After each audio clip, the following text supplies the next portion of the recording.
Hi, I'm Brittany and welcome to Proverbs Study. So today we are studying Proverbs 6:13. Okay, still recording. Okay. So Proverbs 6:13 says, He winketh with his eyes, he speaketh with his feet, he teacheth with his fingers. So the context of this is from the beginning of Proverbs 6. The Lord has been talking to us about not making an unwise decision of becoming the co-signer on somebody else's debt. Then God showed us the spirit behind what would keep us bound in this situation, the spirit of the sluggard, and how to deliver ourselves to be that person's alarm clock, to make sure that we are humbly reminding them often and persistently to pay their debt so that their debt consequences do not fall on us.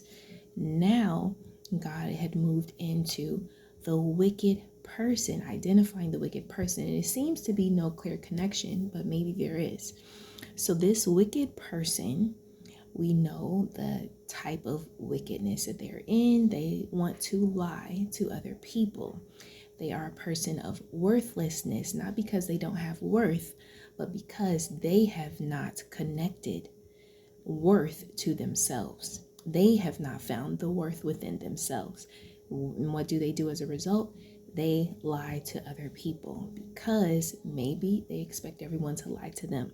Maybe their whole perspective is a lying experience throughout their life. So they continue to lie. And so now what does this wicked person do? They kaurats, which is to wink or maliciously with ill will or with intent to do harm, wink their eye as if to deceive.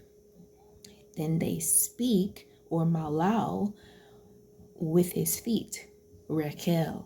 So with he speaketh with, it means scrape with his feet. And I looked this up and I said, what does this mean? And one of the definitions of scrape is in reference to the feet. And it says to make signs in the Hebrew. So speak with his feet, making signs or signals. And when I look this up, there are people who are manipulative and they make signals with their feet and other parts of their body. If you look up the body language of manipulator, you'll understand more. But they express strong disapproval or disapprobation against what you're saying or what you're doing or what they are experiencing from you, because they want you to change, or there's something that they want from you, something that they want you to do or say or not do or not be. And this is manipulation. So now this is another spirit that's been identified within this wicked person, which is this lying spirit, and now the spirit of manipulation. And so finally, he teacheth or yara with his fingers, or etzba. And this means, yara means throw water or rain, which is actually pointing out with his fingers.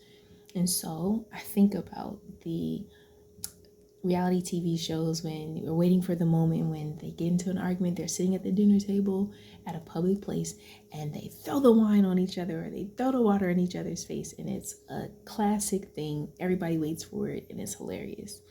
So that type of behavior is what a wicked person does. Not the people doing it for entertainment purposes, but people who really want to express strong disapproval to another person, who have a lying spirit, a spirit of manipulation.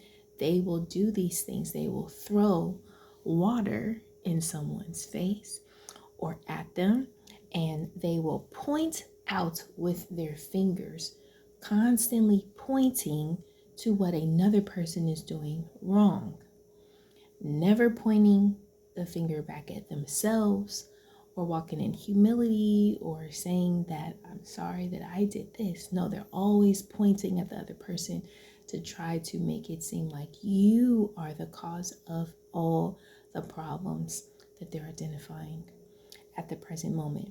And then with his fingers, etzba means of contemptuous gesture. So this contempt or this hate, this malice, this ill will that goes back to how they wink. This ill will is how this wicked person operates. This is what they're doing to try to manipulate, to try to get out of the situation or out of the person what they want. So they do their body language, they're teaching with their fingers, they're pointing out wrongs of other people. They're using tapping on their feet to make it seem like you're taking too long, or they're doing something to make it seem like you're the problem. This is the spirit of manipulation. And why are we identifying this? Why are we even, why is this coming out of scripture? God has so far identified several attributes of people that we may encounter, that we are encountering, or that we have encountered in our past. And this is to help us understand the spiritual aspect of why we are bound. When we understand these things that are around us that are making us feel a certain way or have made us feel certain ways for a long time, and we're not free of them because we're using all the things that God gave us, the very life source that's in our muscles and our marrow and our bones, and we're using them for other people because of people's disapproval, because of their words or their actions, them throwing water at us, whatever they've done to us, deceiving us, lying to us, the list goes on and on. All of this is to pull from us the sustenance and our ability to execute the tasks that we need to execute on a daily basis to take care of ourselves, to be okay every day, to not just be okay, but to actually do and make ourselves prosper and be in good health, even as our soul prospers. And so we're aware of these things because the Bible is making them aware of them, and we need to be free. So if this is you and you are realizing that you've been manipulated or you've been lied to, and it has made the very way that you function change from who you know that you really are inside, you are not alone. I've been through a lot of these experiences in my life, and the Lord has delivered me because I've sought deliverance. I wanted to be delivered. Once I felt that things were off and that there was freedom available to me, I kept seeking after the freedom. I did not stop until I became fully free and took full authority over Satan in every area of my life. And I still am. Whenever God identifies it to me, I still am. And so I encourage you, if this is you, do what the Bible is telling us to do. In verse 5, Proverbs 6:5, deliver yourself. Follow the instructions that God has given us to deliver ourselves. Be that alarm clock. Get yourself out of that situation by humbly reminding that person, pay your debt. Do not let them be this wicked person. The Lord illuminated that maybe the reason why we got in that situation to be the co-signer on somebody else's debt was because maybe our friend, the stranger that was not in our household, maybe they were the manipulator. Maybe they're the wicked person. Again, maybe this is the connection. Maybe it's not. I don't know. But maybe they manipulated us into being so distraught over what they're going through that now we're going to disrupt our whole life to help them in the name of helping and being a servant. No, it's not wise for us to do that any longer. We can't. We have to use the strength that God gave us to help ourselves first.